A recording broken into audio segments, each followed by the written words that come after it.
Haudenosaunee people have always lived close to and in connection with Mother Earth, and because of that, they were known for their advanced agricultural achievements, especially in planting crops and storing foods for the winter months. A ceremony would always mark this process to give thanks for what was provided. What it does is it acknowledges our abundance, and it acknowledges our work that went into the cultivation of the Three Sisters, the corn, the beans, the squash. That's the journey of our food. Is it comes from the seeds into the land, into the hands, to the table for our nourishment. And we understand the journey. So connected to the land and to the cycle of the seasons, that's who we are as Haudenosaunee. From our creation story, right from the get-go with Sky Woman, she established that cultivating thread, and she came here with seeds, and she also created the earth to plant those seeds in.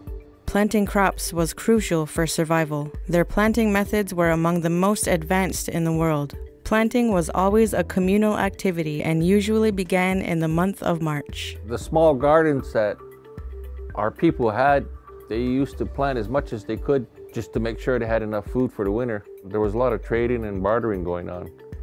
I was told that, if you didn't plant a garden, you were going to starve. Who's going to feed you? The Haudenosaunee have always known that they are to only take what they need from Mother Earth, and they also understood the value of storing their harvests.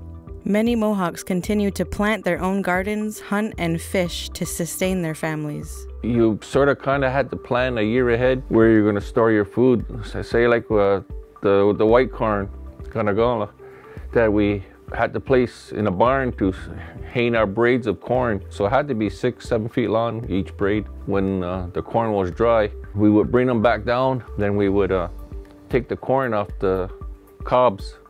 The historical practices of preservation always went back to the land. So whether you buried it in clay pots, in cord cribs, or you preserved it in cold water or within the ice.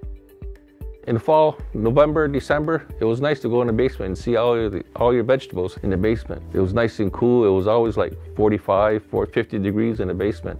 And one wall in the basement, it was full of tomatoes, peaches, carrots, green beans. It was just like walking into a store. The centuries-old tradition of Haudenosaunee people planting, harvesting, and storing food is one that needs to be preserved so that future generations understand their connection to the earth, and so that traditions can stay alive. It just gives you a more cleaner picture of what you're eating because you did it yourself. To pass on to the future generation, that's, I think, would be important. Our own seeds, our own Akwesasne corn, our own Akwesasne beans. We have different varieties, but if we keep on planting it over and over again, it becomes ours. So that's what I would like to see and passed on to the future. We were designated to be a culture of cultivators. The recovery and the reconstruction of who we are as Oglala people needs to happen because, we're standing inside an uncertain future right now. My message to the next 7 generation, if you want to experience what your ancestors did, and if you want to be powerful in your environment, then plant your own seeds, cultivate your own garden, harvest your own garden, and that is power. And you will ensure the 7th generation beyond yourself that there's something magnificent and there's something so incredibly beautiful for you to inherit and to leave behind for the next.